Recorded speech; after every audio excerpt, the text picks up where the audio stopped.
We stand for the Pledge of Allegiance and a moment of silence. I pledge allegiance to the United States, to the republic, one. Thank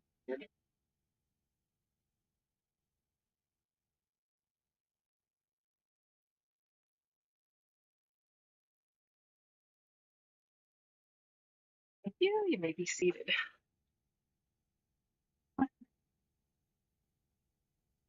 Okay. Are there any changes or revisions to the regular or consent agendas? I have two. On item M, please change the consideration of out of state. It's changed it to the consideration of out of state and overnight trips instead of just, I think it was out of state. So it's just, we're going to have a couple field trips in there. Those updates are in your board packets. And then also we'll need to add item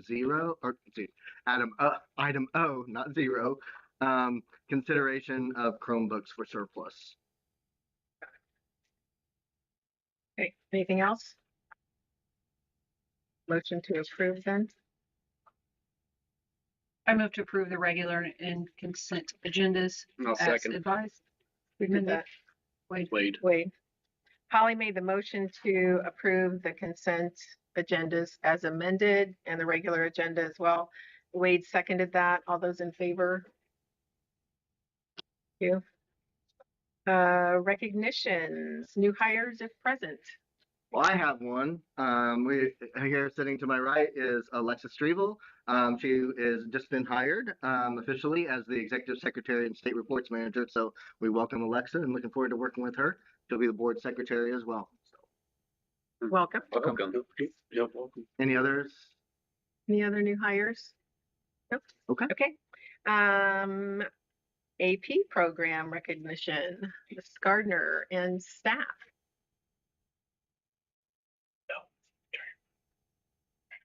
I'll let Mrs. Hodge and Mrs. Jones and Mrs. Dixon take over. They are the three people who helped with our early college program. They're part of our team that put that together, and they're three of our AP teachers in the building. And they're going to share with you some successes from last year and recognize some students that made some particular advancements with their AP. Hi, I'm Natalie Hodge, and I teach AP Biology. I'm Tiffany Dixon. I teach AP Calculus and AP Physics this year. I'm Samantha Jones, and I teach AP Literature and AP Language. And do we have a presentation?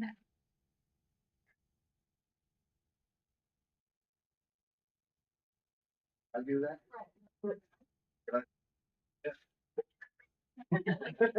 Sorry about that. That's okay. I know what I'm gonna say. We don't have to put it on the thing. I have mine here too. Okay, just 1 second. My apologies. I can talk. No worries.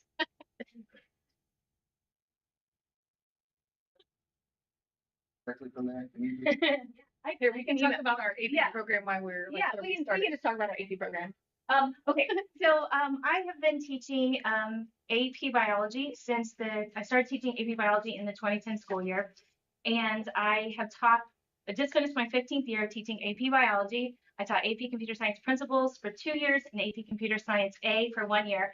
And last year I had a total of 199 students with AP credit in my classroom, and that's something that I'm incredibly proud of. I started teaching AP Calculus, I believe, in the 2008 school year. And when I started teaching AP Calculus, it was only the second year ever that we offered AP Calculus at South Putnam.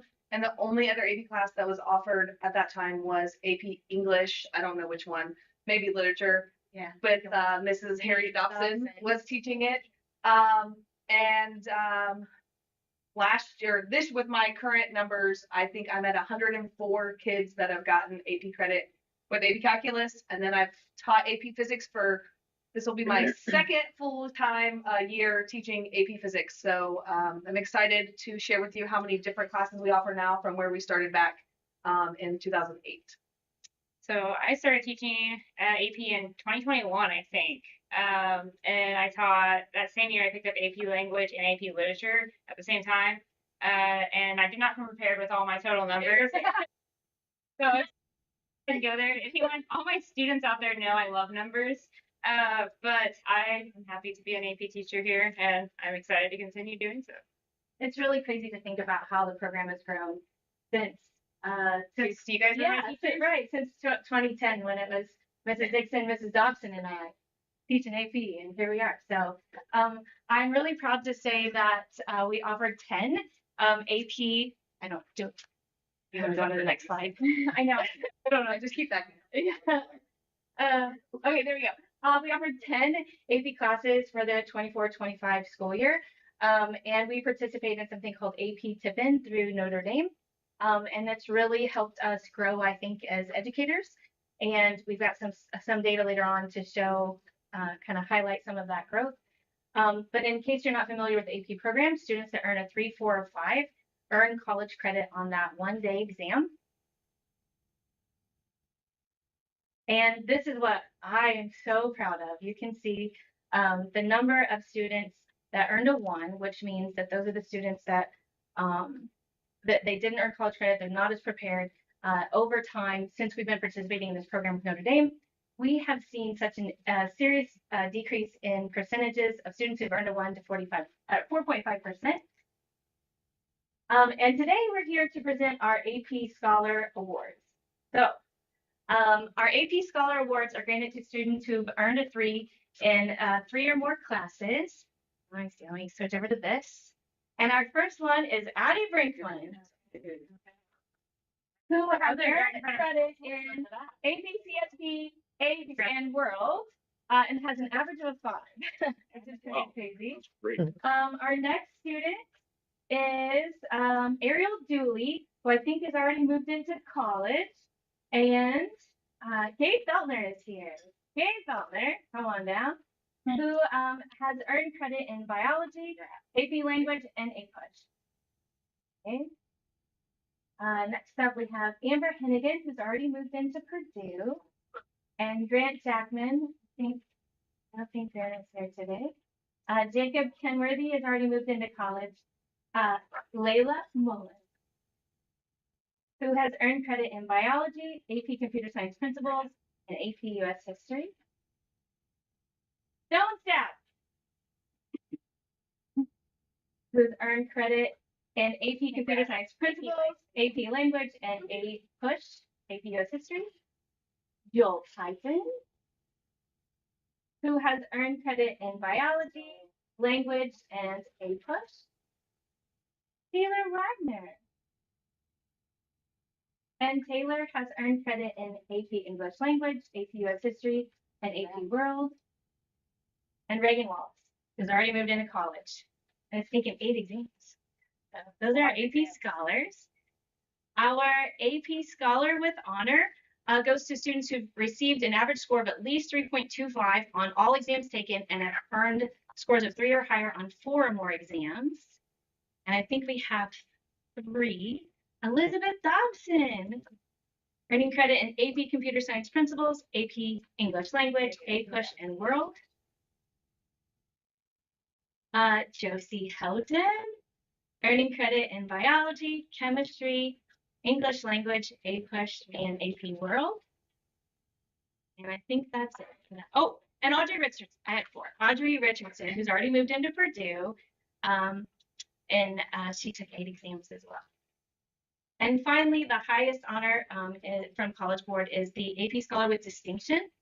And that goes to students who've received an average of 3.5 or higher on all exams taken and had 5 or more exams.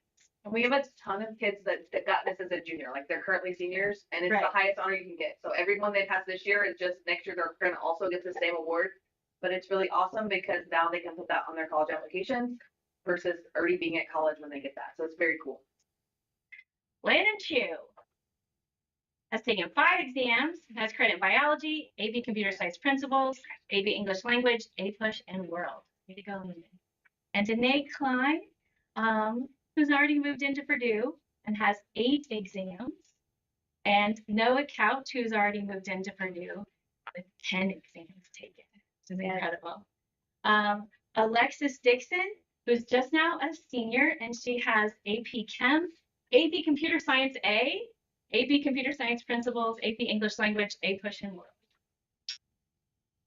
Madison Gardner is an AP Scholar with distinction, having taken 9 exams and has already moved into school. Sarah Hinchman, I think isn't here yet, or already moved into school as well, and has credit in 8 exams. Elise Kendall has earned credit in AP Biology, AP Chemistry, AP Computer Science Principles, AP English Language, AP US History, and AP World. Gunnar Roach. Gunnar Roach has earned credit in 5 exams, AP Biology, AP Computer Science Principles, English Language, US History, and World. And I think that's it. So, looking forward, yes.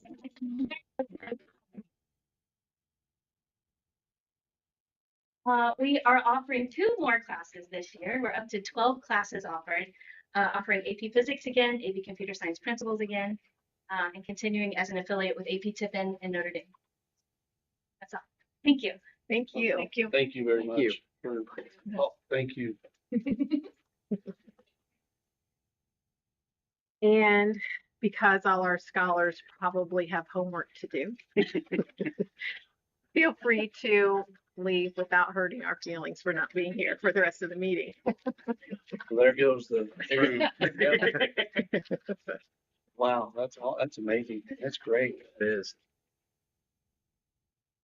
I know firsthand. I mean, just the amount of money that just saved me. Yeah. Unreal. Okay, speaking of money, financial update, Dr. Smith. Yeah, in your board package, you received the latest financial reports through the end of July 2025. And as you know, that includes all the claim dockets, the payrolls, the cash flows, all the transfers, and the fund reports. And as you have seen in those reports, both our income and expenses and our fund balances are continuing to perform as we had forecasted throughout the year. Additionally, later in the meeting, we will receive information on the 2026 budget from Dr. Penrod. Okay, thank you. Legislative update. Nothing this month. Nothing. Project update, Doug Grambo.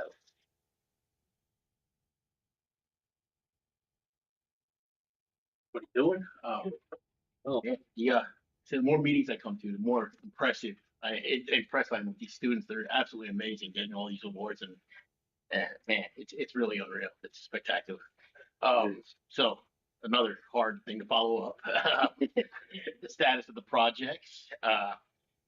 Of course, the first thing I like to report is no injuries on the jobs, the most important stat that we have here, and just a few things to comment on the field. At its first maintenance through the Moats Corporation, it was they were able to pull out all the sand and the rubber infill and disinfect and clean the field, do some light maintenance work, and do some GMAX testing. That's the testing that it basically tells it the safety, the impact resistance that the turf has, and all that passed with flying colors, and the records are on file with the school now. So that was exciting. That happened in early August.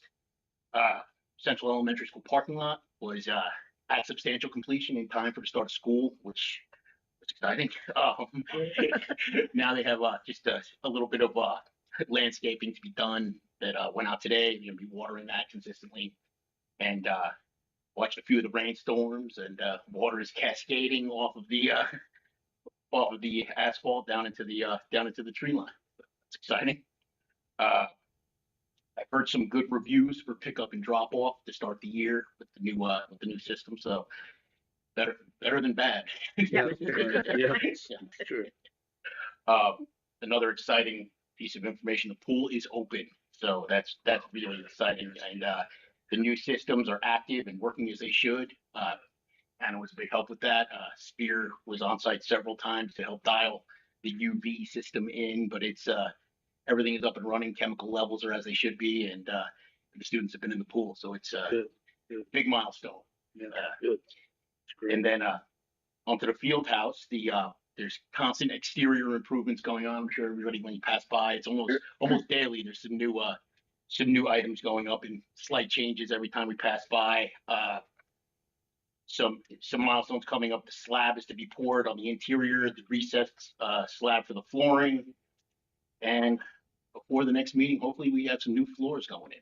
So, and actually Terrazzo should be in sometime around the next meeting. So hopefully we don't have any more construction balls and whatnot by the next meeting. So that'll be exciting to see if I didn't put my foot in my mouth just now. So. And that's pretty much it where we are right now. Are there any questions, comments, anything? No, thank you. Thanks for the detailed report. Yeah. Thank you guys for having me. I appreciate it. Yes. Yep. Thank you. Appreciate it. Yep. Okay, on to new business. Or no, sorry, I just skipped the public comment again. Is there any public comment? Okay. New business, second preliminary determination hearing. So this is the next item on the agenda, is for the board to hold a preliminary hearing on the proposed project. If you're interested in speaking at the hearing, please make sure you've signed the sign-in sheet at the table and include your name and address.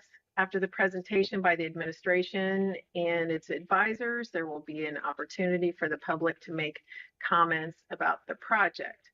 At the hearing, we will ask that each person limit their comments to 3 minutes and that the topic be limited to the proposed project under construction. The notice of this preliminary determination hearing was published as legally required. The first preliminary determination hearing was held on July 16th, 2025. At this time, I'll ask that Stacy Barclay explain the purpose of this hearing. Also representing Ice Miller, Lauren Seiler is here with us. Thank you for being here, both of you. All right. So on our first part, this of course we know that there have to be 2 public hearings. Code is, since we just try to do this, 6-1.1-20-3.1. If you're ever just dying to know what that says, you can literally plug that into Google and it will take you to it, I promise. But because of that statute, you have to hold these 2 public hearings. This is our second one. And during this, you will adopt a resolution to preliminarily determine that you're going to issue bonds or enter a lease for a project, which will have a total project cost in excess of a non-controlled project, or if the school corporation has a debt service fund tax rate above a certain amount. So these are, of course, the very beginning of the legal process, and this will be to establish the maximum financial terms of your proposed project. Okay, thank you. Dr. Smith will tell us about the process of determining and communicating the project to the community and the need for the project. So at our April 9th work session, we outlined several pressing infrastructure and safety needs. Many of those fall under deferred maintenance. These needs are not hypothetical or far off. They're current and they impact the learning environment of our students and our staff each day. The bond issue before us is a proactive step. It'll allow us to address these needs now at today's construction costs rather than delaying action on it and paying more later for a lot less that we would get. In short, basically, it's the financial responsible decision to make. We're not just maintaining buildings, we're also extending their life, improving efficiency and reducing their long-term costs. Upgrading our major systems now means avoiding emergency repairs later, which can be very expensive. Newer, more efficient systems will also lower our utility costs, which will free up operational funds for other needs. This bond initiative also allows us to implement a structured, future-forward approach on our facilities that's both fiscally responsible and educationally sound. Through this plan, we're going to enhance safety and security systems district-wide to align with best practices in school safety. We're going to upgrade mechanical, electrical, and plumbing systems to improve energy efficiency and reduce utility maintenance costs. We're going to address our aging infrastructure, such as remaining roofs, which there's just a few, HVAC systems, and building envelopes, which if we leave those unaddressed could lead to costly emergency interventions. And lastly, we're going to create a long-range facilities framework that supports our district's instructional goals and branding efforts, ensuring that our campuses reflect the excellence and innovation and stewardship that reflects our core beliefs here. This is not just a facilities conversation. It's a strategic investment in our long-term success for our students, our staff, and our schools. It reflects our values, a proactive leadership, responsible stewardship, and a commitment to providing a safe, modern, and effective learning environment for every student at South Putnam Schools. Thank you. We'll now hear from Matt Shoemaker with Stifel, our underwriter, about how the proposed project will be financed, as well as information about the effect on a typical property taxpayer. I'm assuming he's. Can you guys hear me okay? Yeah. Yep. Yes, thank you. Okay, perfect. Do you guys have my presentation up by chance, or do you need me to share my screen? Probably easier just to share your screen if Brandon can give you that access.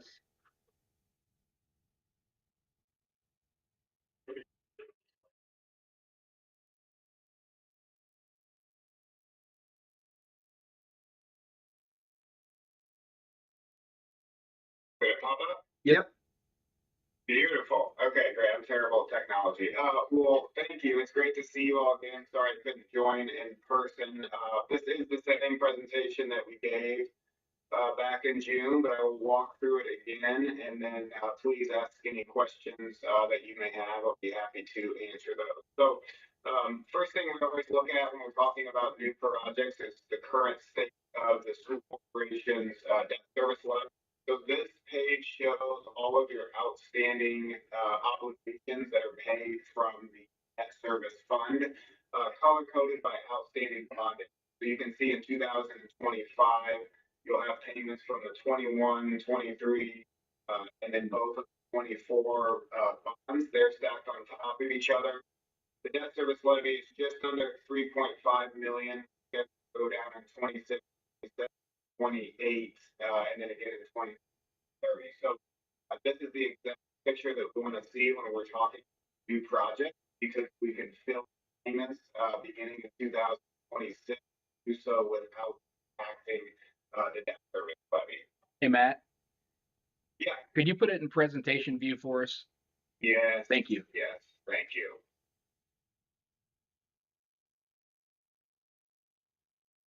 Thank you. You're welcome. Okay, so this page looks at not only the existing debt service levy there in gray, but then layers on top the proposed 2025 bonds that we're here to talk about today. So you in 2026, we're doing that in order to get debt service levy constant or level, and then the same in 2027.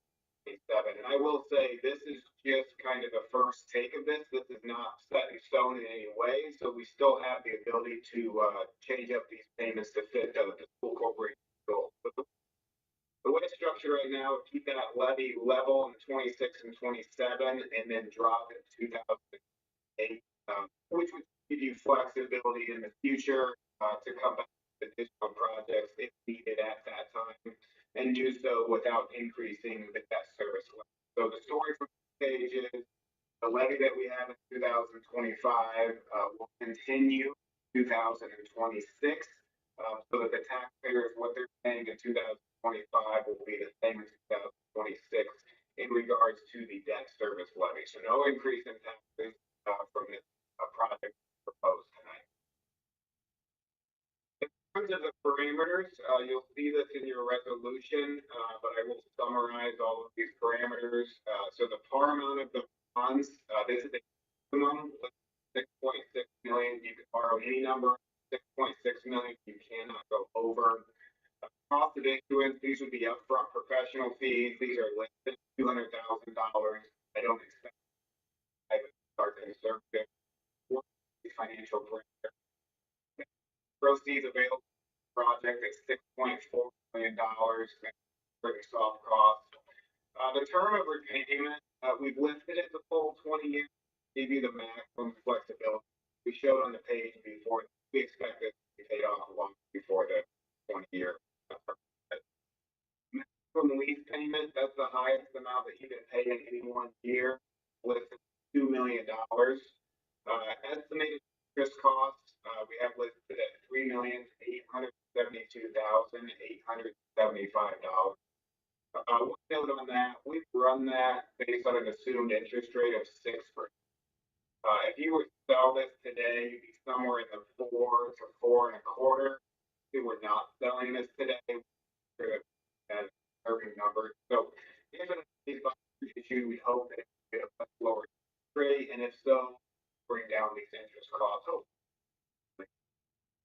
The debt service levy, page 2025, is just discussed, $3,447,758. The current debt service tax rate is 72.6 cents per $100 of assessed value.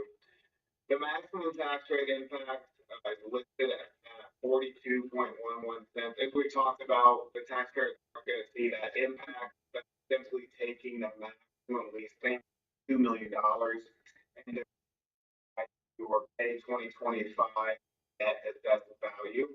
The net impact of the debt service levy, what the taxpayers are actually going to pay, is going to increase. That's listed at $0. So even though the rate impact is listed at 42 cents, that will not be the impact of the taxpayer, that maximum tax formula. Last two pieces of information here: your maximum annual debt service as a percent of your assessed value is 5.87%. And then your outstanding debt plus the overlapping debt, those are the other units that taxpayers will be paying as well. As a percent of your NAV is 5.99%. So that's all of the information, or at least the financial information in your resolutions. I have questions that the board have. That's good. Anybody? That's good. No? Okay. Thank you, Matt. I guess there's no questions. So, at this point in time, we'll open the public hearing. Has anyone chosen to speak? Okay. Well, we'll skip that part then. Okay, so that's it. Thank you all for being here for the hearing. All right, so on to agenda item B.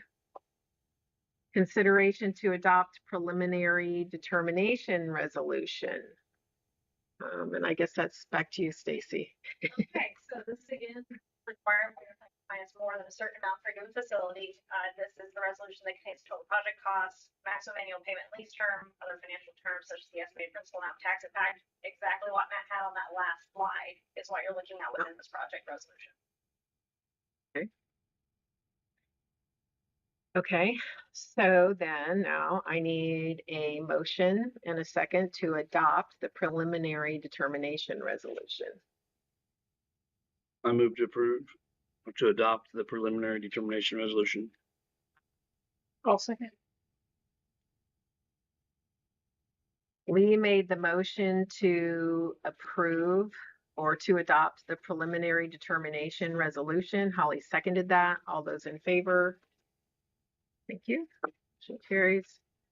Item C, consideration to adopt reimbursement resolution. And we're back to Stacy. Okay, so as Lisa says, this is the reimbursement resolution. This is on financing your construction project. So what this does is it lets you reimburse yourself from the bond proceeds if you have to, for some reason, use cash prior to the closing on the bonds. Obviously, a very important resolution so that you can get things moving while knowing, okay, we're not going to lose this money. It's going to come back to us from our bond issuance. It is actually a federal tax law that we have to do to preserve your ability to do the reimbursement. Okay, no questions on that? May I have a motion and a second then? I move to approve I move to adopt the reimbursement resolution. I'll second. Joe made the motion to adopt the reimbursement resolution. Lee seconded that. All those in favor? Motion. Yeah. Lee did? Lead. Oh, are you kidding me? It's close. Sorry about that. Okay, thank you. We did vote on that, right? now I'm. Yeah. Well, let's just go over it again. Joe made the motion to adopt the reimbursement resolution. Wade seconded that. All those in favor? Okay, I feel better now. Thank you. All right. Item D, presentation of the 2026 budget overview. Dr. Penrod.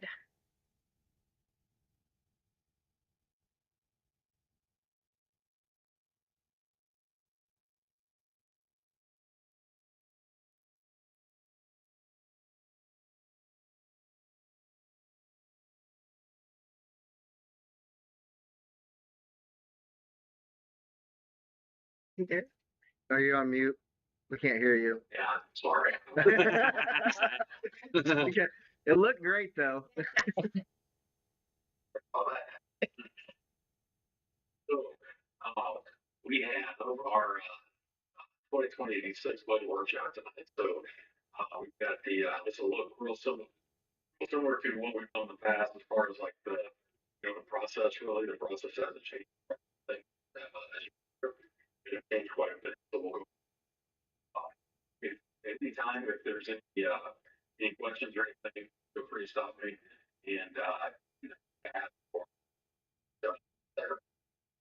Starting with everybody goes through, the school go through. We have ongoing communication with the LGF, which is the Department of Local Government, uh, oversees this process. And so we have some form informal when we been kind of throughout the year, but definitely these last 4 or 5 months of the year. The first kind of thing that gets us started besides this pre-budget workshop is the public hearing. And so your budget, I'm sorry, your next board meeting, your September board meeting is September 17th. And so we had to have this on Gateway, this hearing advertised on Gateway 10 days prior, so September 7th. Along with that, we'll ask the school to put up the bus replacement plan, the capital projects, and capital asset plan, and then also put those on the school website, just like we have in the 10 days prior, September 7th. At the September 17th meeting, we'll have a hearing for the budget, as well as the capital plans and the bus replacement plan.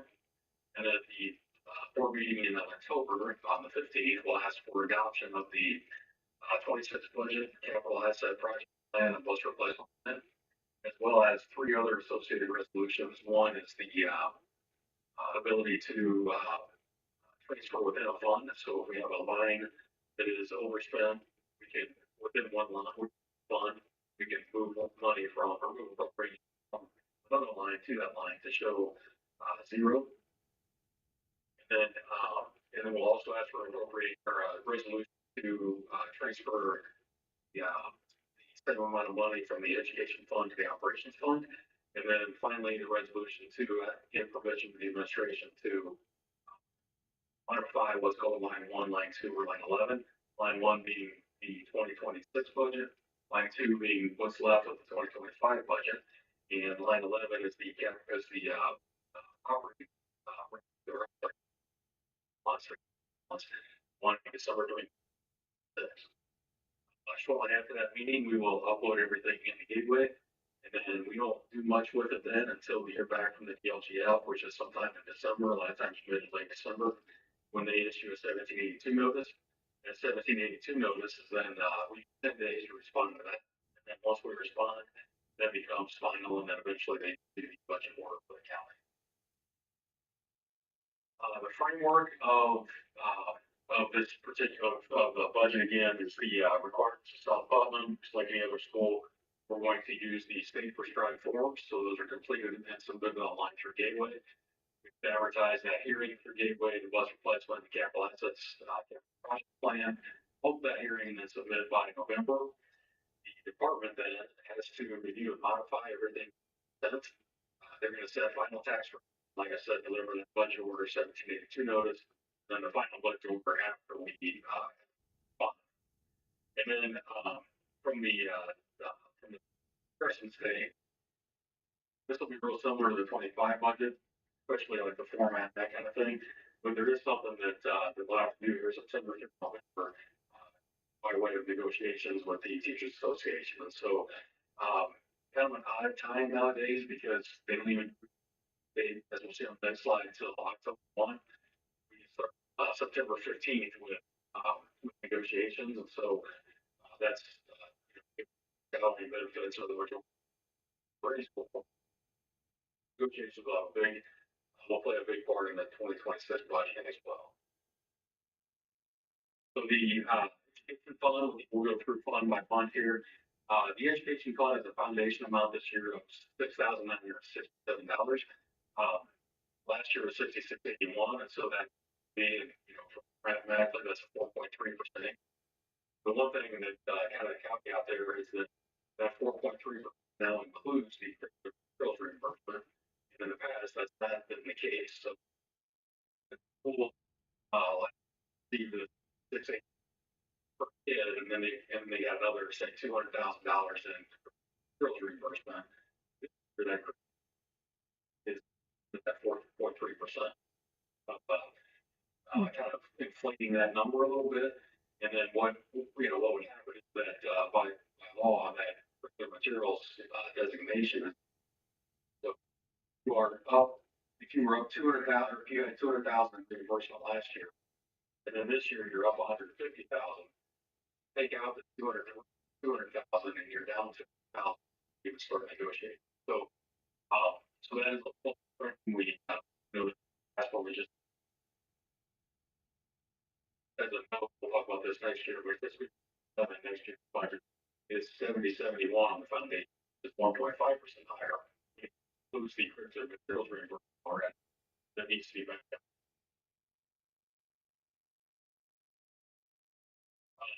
The budget is increase in 2025 and 2026.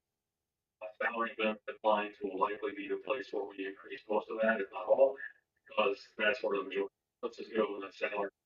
Salary line pick up just to expenditure. On the revenue side, this again is not protection.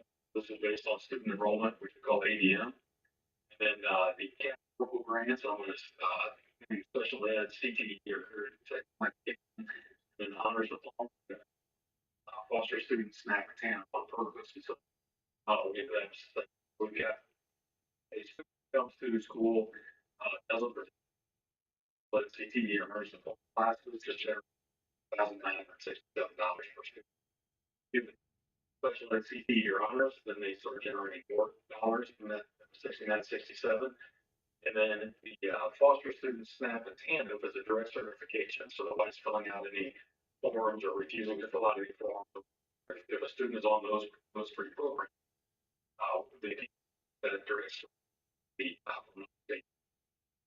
So it was called complexity index as a kind of, it still exists, but it's not a categorical grant anymore built into the tuition support. So this year you've got a number it's a little less than last year because the foundation on the base tuition support is 6967. Foundation on the figure out complexity is 4001, which is down from 4027 from last year. And then we take that multiplied by a factor to put the complexity get another number to add to that basic tuition support. So complexity into the topic. Like I said, October 1 is a student count, and another one takes place on September 2. There have been years in the past that was not a funding count, but that's been used for funding as well. So I mentioned we'll ask for resolution not to exceed the 50% in revenue, the transfer from the fund to the operations fund. That will be similar to the years. The debt service fund, as Mr. Baker just talked about, is going to include what's called into debt. So right now we've got the rental issues and the 124 bond issue, and then the anticipated is what the preliminary determination hearing there, the resolutions associated with that for that $6.6 million. But we have anticipated that payment in that $4,600,000. But depending on the structure of the bonds and stuff, we end up advertising that higher. Just like the anticipated bid is a little higher to give schools flexibility in the on the structuring of the bond market. And so that 6.6 million that you're in the process of going through right now will be included in this debt service I'm sorry, budget for. And finally, on this one, the operating budget, the operating balance, that's the cash balance I mentioned in December 26. There are ways based on that resolution, we'll ask you permission to modify it. We are modifying line 11. That's most likely down, which will affect lower than 11. And that, those are built for profit, so we bills, but we don't need to be taxing them. We'll watch that pretty closely to make sure our bonding on the 300 fund, the operations fund, the 2026 proposed budget advertised higher than expected, like we've done in the past. 15% allowed, like I said, for transfer in fund to the operations fund. No include the capital assets and projects plan, the bus replacement plan. Got some samples here in the next couple slides. Bottom left bullet point though, MLGQ is doing World Act 1. MLGQ is the maximum levy. It's years. Well, so one of the things that sometimes when schools advertise their budget, they see the constituents might say, looks like we increase for the advertising purposes only. We increase the budget somewhat significantly, as well as the levy and rate. We do that to make sure that the school gets got everything they need to operate. And so then it comes back down when we go through that 1782, that 10-day response period. And so we were told to use like 80%, 0.8%, 0.8 of the current AV. Well, your AV went up about 5%, a little over 5% here. So just by nature of the AV, we're going to lower rate. So, but just to kind of show you, and I've got on our last slide, I've got historical value. Well, so the so that's going to play into the tax, obviously. But on the MLGQ side, on the operations fund, we can ask 10% increase in levy or 27% increase in levy, 27%. The most we're going to get is the amount of money that is dictated by last year's levy plus the MLGQ this year, so 4%. So whatever we put on there is going to be capped at this MLGQ. So that's kind of what, and we'll tell more of this when we get to September. This is real similar to last year's what you kind of expect the capital asset plan. Anything's acquired in 26, over $10,000 and paid for. So the bonds make the same thing here with the capital project plan. So bond work in project.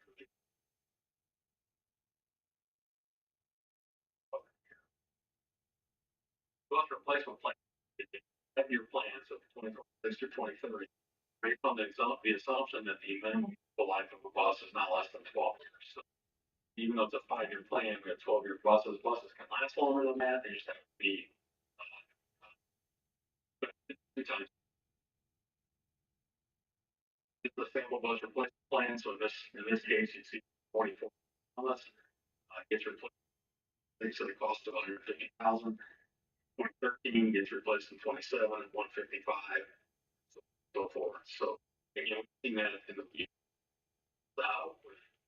bus replacement. The rainy day fund funded not through property tax again, but for tax levy, but through trade source from other funds. Request $100,000 this year, not because we plan on spending it, but because kind of an emergency because we don't have it and we need it. It would take about around 20 days to get easier. meetings if we ever would happen. And then finally, finally we got the notes for 2026. So we'll budget on a slight decrease in ADM just because that's a little more conservative than than what than what it would be to assume an ADM. But given that, we still see an increase in the education fund so based on the foundation. The operations fund sees a well, I'm gonna skip that. I'm gonna skip the GAPSC maybe. Second, 2025 total tax rate there at South Putnam was 1.32. Our total advertised is kind of to be determined. So there's some potential discussion needs to take place um, based on the what we're gonna do a uh, levy management or rate management. So in past towards the rate management, that may not be the case anymore. So we want to make sure that we are cognizant of the way things need to change or making changes based on Senate Rule Act 1. The one I skipped about AV, gross AV and decrease in CNA. Actually, let's talk to state rep today, and one of the intents for the SCA 1 was to lower CNAV. That did happen in some counties, and it did not happen though. So, South Bottom kind of in a good spot because the CNAV actually increased, and relatively speaking. And then finally, I will apologize about this. I missed this total column here. I do my addition right there, so that total column, but see kind of historically what we advertise is let's see, $1.28 or $1.31, $1.30. So we are we've been holding at $1.32. Most of what's advertised, we've been kind of holding at $1.32. The only thing there that again my math is wrong on that one. The only thing there that could change is soon roll back one. So without doing anything, if once Senate Roll Act 1 comes into play, the rate, may or may not go up. So in this case, without doing anything, it would likely go down because the AV went up. However, the levy would remain ballpark. Like these bonds will be like, so you could the last couple of $1.32.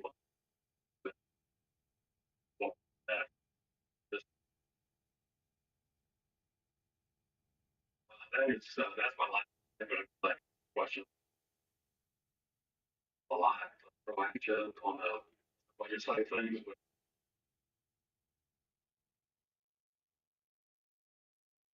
Y'all good? Nope. I think we're okay. Thank you, Dr. Penrod. Yeah, thank you. Thank you. Thank you. yeah, thank you very much. Okay. So I need a motion to approve the advertisement for the 2026 budget capital and bus replacement plans. I move to approve the advertisement. One second. Wade made the motion to approve the advertisement for the 2026 budget capital and bus replacement plans. Lee seconded that. All those in favor? Motion carried. Thank you. Item F, second reading of corporation policy updates. Dr. Smith? Yep, second reading of policies that we introduced last meeting. And so no actions needed for the reading, we'll consider these in item G. Okay, item G, consideration of corporation policy updates. So we're just seeking that approval of what we just talked about, second reading. And so need a motion in a second. I move to approve the corporation policy updates. Well, second. Joe made the motion to approve the corporation policy updates. Holly seconded those. All in favor? Motion carries. Thank you. Item H, consideration to adopt a preschool fund resolution. Dr. Yeah, Smith. State Board of Accounts, it's a best practice to have the board pass a resolution for any new funds that we create. So therefore, we're just seeking to adopt a preschool fund resolution in order to establish that preschool fund for our accounting processes internally. Any questions? No. Motion to approve? I move to adopt the preschool fund resolution. Second. One of those two guys. Wade. Little ventriloquist at some point. Joe made the motion to adopt the preschool fund resolution. Wade seconded that. All those in favor? Thank you. And carries. Consideration of TREX MOU. Seeking approval of the TREX, which stands for Tax Refund Exchange and Compliance System. That's what TREX stands for. It's a memorandum of understanding in order to give us another avenue to recoup unpaid fees and expenses. This service will be especially helpful for unpaid lunch accounts. In this process, I'm going to thank Lori Young. She's worked extremely hard to get this in place to help recoup some of those unpaid accounts. Are there any downsides to this? I haven't seen any, and a lot of schools are going this direction. So this isn't something that we've had in the. It is not. This is something new. It's another avenue. Our policies already allow it. Other questions? I move to adopt the TREX MOU. I'll second. Lee made the motion to adopt the TREX MOU. Holly seconded that. All those in favor? Thank you. Motion carries. Consideration to review Ivy League kids contract. Yep. Ivy League kids have worked with us for the last 3 years to improve our before and after school programming, increasing, and they've increased coverage as we needed over the years as well. A matter of fact, we now have coverage options both at Central and at Fillmore. And so tonight we're just seeking approval of this updated contract. They've done a really good job for us, and it's been a good service for a lot of families. Questions? I move to approve the Ivy League kids contract. I'll second. Lee made the motion to approve the Ivy League kids contract. Joe seconded that. All those in favor? Thank you. Motion carries. Item K, consideration of canceling the Neola contract. So as you know, we were looking at like 70 just for this quarter. And so I just kind of dug into it and looked at some other options that we have. But we have to cancel Neola first. What I did learn and why we have so many at one time is because like one policy might change, but it may affect administration and I don't know, like 3 different areas that are listed there. And so what Neola does is they make us go through and look at, as you remember, the ones that always look the same, and it was the same thing. They were the same. So other organizations or systems of doing it don't do that. They conglomerate it. That's the right term. Or so you're just fixing one. And the other things other organizations do is they don't send out something to be changed if it's just a wording kind of a thing. And you probably remember some of those where the only thing that was changing was, I don't know, something silly. Right. But what kind of, So, go ahead, I'm sorry. oh, I'm just saying, but we can't move to anything else until we officially cancel the contract with Neola. The things like you're talking about where Neola will send out basically a notification that something needs updated based on a little wording. Are we not concerned about those things? Because some, or are they just handled a little differently? Does that put more risk on us or work on Dr. Smith during any of this? The way I understand it, it's just their way of doing it. Does it eventually get updated though? Like, instead of, do they wait until so a few other things? organizations look at the same thing, the legislative updates and whatnot. And those organizations sort of go through that and call the ones that are necessary to be changing. And those are the ones they're sent. So, for instance, one organization that I spoke with, they send out 4 to 5 policy changes a quarter, as opposed to the 70 we've had this quarter. Yeah. So my only question is, on that same note is there, does the lack of number of updates put us in any kind of risk? Is it like, does that mean we're not as compliant because we're not updating every little detail as frequently? Or what's the No. trade-off? There's always a I would trade-off. say based on I've had a few conversations with Lisa as well, and I would say based on the organizations that are behind those policies, Okay. Okay. I wouldn't see that as a problem. And you're behind this as well. Okay. So next month, we can bring to you, Dr. Smith and I, different options with a recommendation for one in particular. But we can't really do any of that until we cancel the contract with If we go with one of these other agency recommendations, would that lead to another contract that we would need with these other groups and agencies that since we've canceled the Neola? Well, yes, we'd have a new contract with the new agency provider. Yeah. Right. Okay.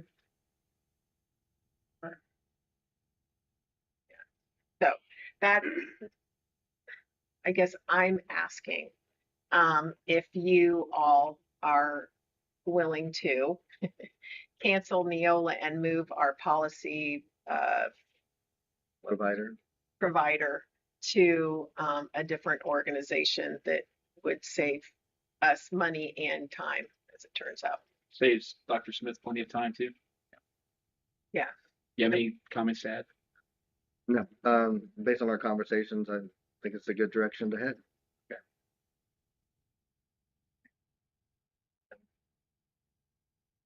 I move to approve the cancellation of the Neola contract. I'll second. Holly moved to approve the cancellation of the Neola contract. Lee seconded that. All those in favor? Thank you.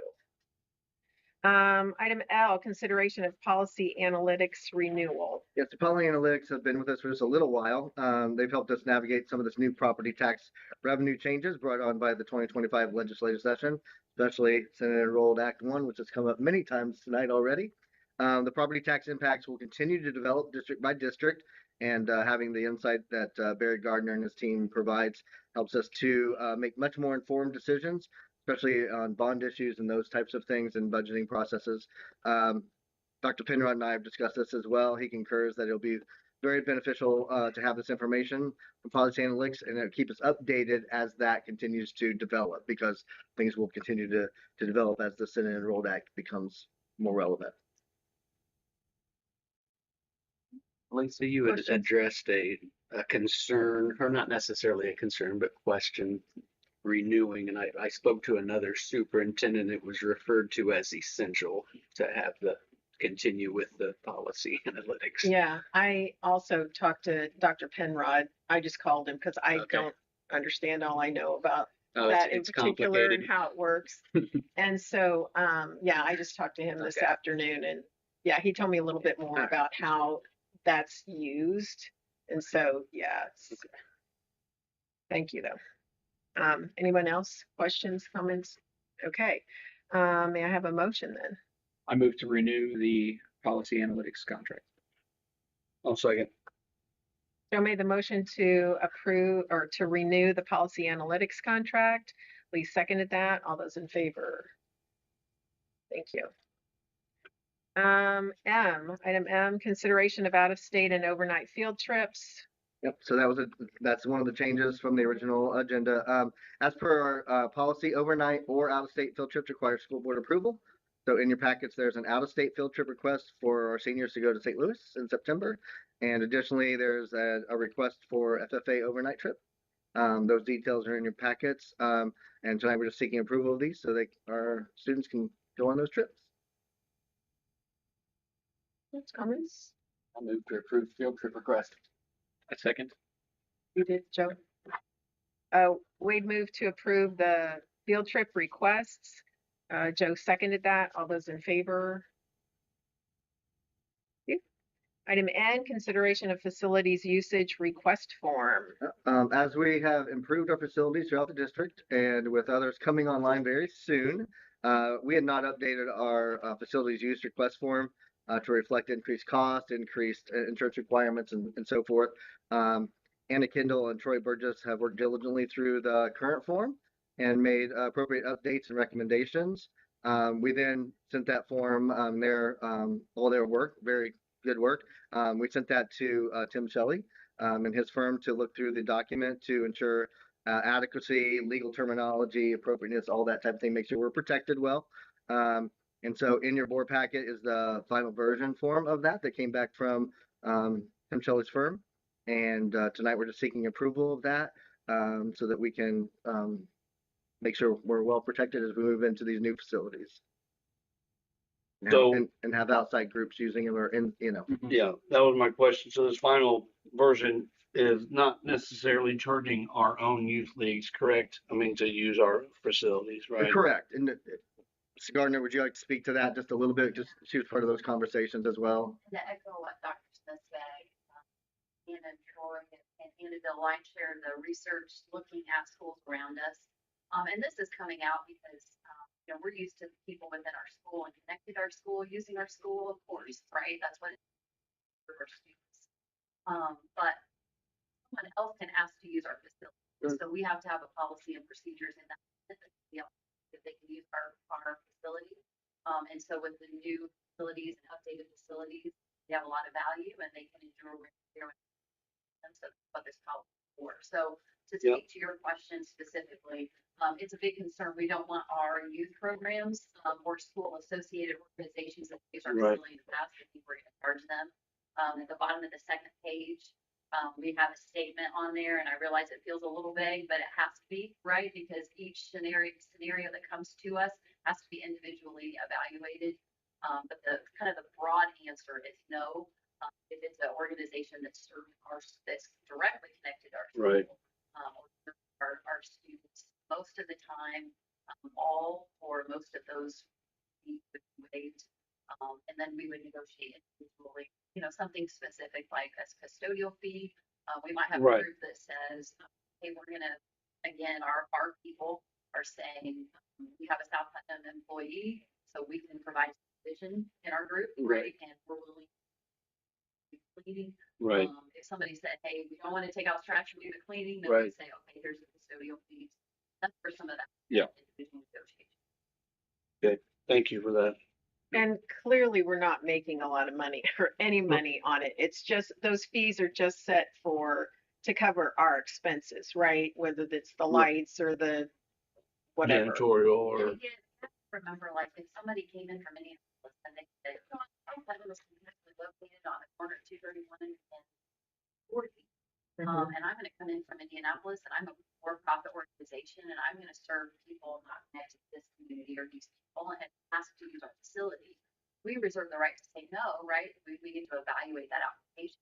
If we're to say yes, then that's what we're establishing fees for, right? We could have somebody come in who's just using our facility for their own purposes. And again, could be profiting from that if it's a for-profit organization. So it's appropriate to set fees to reimburse us for the use of our facility and the wear and tear that we can endure, and things like toilet paper and just the goods that would be consumed. So when you set the prices, you set with that in mind, as opposed to the people we're used to using our building. So you set the fees and then you say, well, we can reduce or waive those.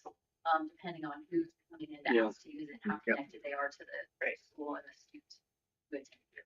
So if there is a profit made, where would that money go to? So if an organization makes a profit, that's to them outside of the fees that we would charge them. I mean, the fees that we would charge, like where do the fees that we charge go to? Like that goes back to the corporation Okay. So then they can use that to again maintain the building.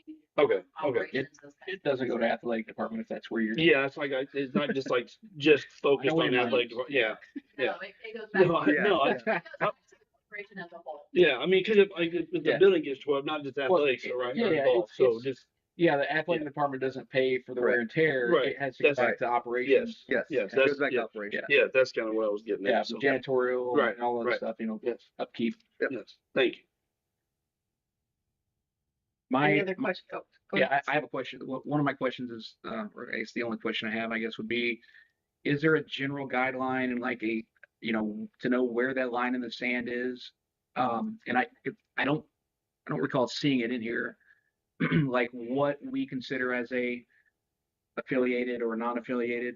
You know I was going to We ask had that, a lot right? of conversations about that. It just, as soon as you start designating something, then you're gonna get, oh, well, what about this and what about this? So You have some it's kind of, usually better in this situation to not define it than it is to define it. But for example, like, like community foundation, the alumni association. I mean, if you think about things, people that are already meeting here, those would be directly connected to the school. And so those are going to be complete waivers of all things, right? You're going to think about like the youth football organization, right? That's serving South Putnam students, it's connected to the school and the educational fully waived situation unless that, hey, we don't want to do the trash and we about, Right. providing that custodial. So Right. those would be examples. Somebody else who maybe is meeting an educational purpose and serving some of our students, but maybe is more of an outside organization or they're getting some profit, then we may do a reduction of these because, again, if we have some of our students aligned with our purpose that's serving some of our students, then we might do a reduction. Yeah. So I know it's hard to leave vague things in there, but because you can't account for any situation, it would be a team decision if we've got questions, and then obviously Dr. Smith and then you guys as the board would have the ultimate authority. and all I'm looking for is something to guide us for consistency, right? Yeah, right. You create the bookends and like, what are those bookends? And sometimes I know they're fuzzy, right? So yeah, I get it, but and I don't want to ask the specifics right now, but like a few come to mind that would make me think of like, okay, well, what about that one? But yeah, as long as we're being consistent, that's what I care about. We see ourselves as we're here to serve our community and we're here to serve our kids, and so we want to make that as possible, right? Like we want to ease that process. We want our facility, we want to take care of it and be good stewards of our taxpayers' funds, and we want to protect those facilities for our kids. But we want it to, and we want the people who are trying to do great things for our kids in the community to have that sense that this is available. And so that will be where our heart and I feel is consistent with what you want. That will be the driver when we're making decisions. But again, we want to protect things. So if somebody coming buys it, they're gaining a profit from it, comparing wear and tear on our facility, then it's appropriate for us to charge them fees to remove them. Yeah. I just keep in mind, like, we don't have a town, Yeah. so this is our community. This is our community building. So keeping that in mind is where my mind is. And just to be clear, or to make sure I'm understanding it right, the section that Tim Shelley added, which was very good, it's nice and clear and everything, but I just wanted to make sure that I understood it right. So tonight, if we approve this, then it's really, we're done with it, right? And then when you have a request, it goes through the facilities and athletic department, right? And then whatever chain of command after that is okay. I think that's great. Yeah, this is the governance piece, and then hand it off to us to run it. Yeah, perfect. Okay. Any other questions or comments or? All right. I move to approve the facilities usage request form. I'll second it. Who was that? Wade? Wade. Thank you. Holly made the motion to approve the facilities usage request form. Wade seconded that. All those in favor? Thank you. Carried. Item O, consideration of Chromebooks for surplus. Yep, there was the added item.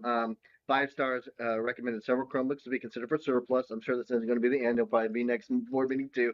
But we have identified 25 old Chromebooks that are listed in your board packets for surplus. We just need that formality to take care of that.